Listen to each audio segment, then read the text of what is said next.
पाप के 10 लक्षण हो। इन 10 चीजों में अगर आप रत हो तो पाप है।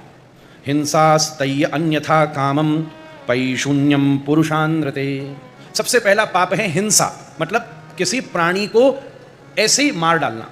कोई आपको प्राण की रक्षा करनी हो तो अलग बात है, कहीं आपकी मृत्यु का प्रश्न आ गया तो भिन्न बात है, पर बस ऐसे ही कहीं कहीं हमें बेचारा चैंटा जा रहा है, पकड़ के मसल डाला, वह हिंसा वृत्ति। अरे राम राम, कई कई ऐसे विचित्र जंतु होते महाराज असुर वृत्ति के।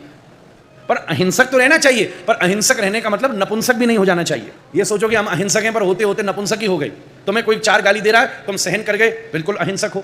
पर तुम्हारी बहन बेटी को भी कोई 4 गाली दे रहा है और अत्याचार कर रहा है और फिर भी कहो कि तुम अहिंसक हो, ना बाबरे तू अहिंसक नहीं नपुंसक है महाराज। जरूरत पड़ने पर मजीरा बचाने वाले हनुमान जी भी गदा उठाना जानते हैं महाराज। दूसरी पाप का कर्म है स्तेय, मतलब चोरी करना। दूसरे की वस्तु को चुराना भी पाप की श्रेणी में है। चोरी भी कई प्रकार की होती है, विचार की भी होती है, वस्तु की भी होती है। अन्यथा काम अर्थात असंवैधानिक अवैधानिक रूप से किसी के साथ संबंध बनाना, शारीरिक रूप से, वो भी पाप की श्रेणी में। पैशून्यम पुरुषांद्र से। आपको विनती करूं, चौथा सबसे बड़ा पाप है पैशून्य, मतलब चुगली करना। पुरुषांद्रते, कठोर शब्द बोलना, ये भी पाप है। अनुशासन के लिए एक बात, अनुशासन में भी अपने को, इसलिए तो संस्कृत, आपको गजब की बात बताऊं, संस्कृत में कोई गाली नहीं है। जबरदस्ती किसी को कठोर शब्द बोलना। अनृत का मतलब होता है झूठ बोलना, यह भी पाप की श्रेणी में है। अगर ऐसी स्थिति हो जाए कि सत्य नहीं बोला जा सकता हो तो मौन श्रेष्ठ कहा गया। संभिन्नालापम व्यपाधि विद्या, मतलब एक और बड़ा भारी पाप है। वो क्या है, ये तो गजब की बात समझना, पता तो होनी चाहिए तभी तो बचोगे।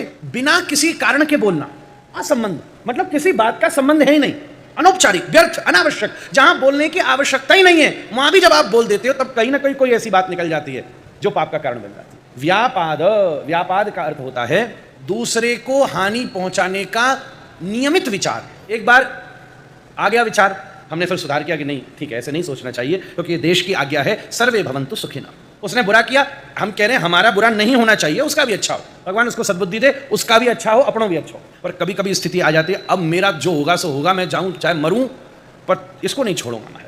जब ये विचार स्थिति में आ जाता है महाराज, जब नियमित रूप से कोई किसी को हानि पहुंचाने का, ये अगली बात कही, अभिद्या, दूसरे के गुणों को पसंद नहीं कर, पाप की श्रेणी में आता है। अंतिम बात कही, दृग विपर्ययम, अर्थात नास्तिकता।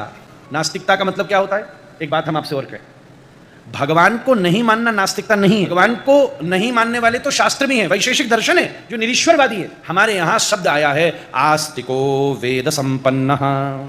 आस्तिक किसको कहते हैं, जो आप्त शास्त्र वेद के वचनों में श्रद्धा रखता है। नास्तिक किसको कहते हैं, ये सब ढकोसलाबाजी है। क्या लिख रहा है ये क्या है, मतलब जो शास्त्र के आप्त वचनों के प्रति अश्रद्धा रखे उसके द्वारा